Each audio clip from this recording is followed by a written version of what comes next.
Meron tayo ditong blueberries, or dito sa Germany, ang tawag namin ay blaue Beeren. Hinugasan ko na yan. Tinakman ko lang ulit, tapos nilagay ko sa rep.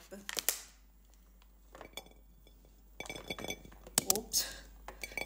Yan. Try natin siya with asin. Tingnan natin kung maasim siya or matamis.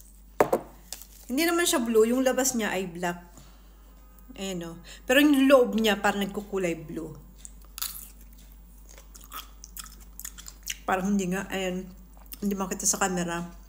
Ito yung kulay ng loob niya. Ito medyo maasim.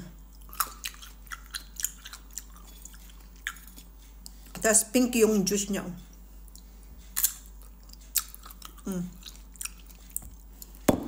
Parang dito sa camera green. Pero nagkukulay blue siya.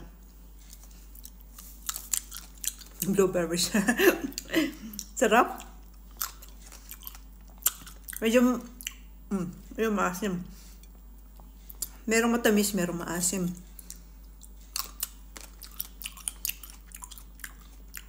Sarap din siya partner sa asim. Healthy.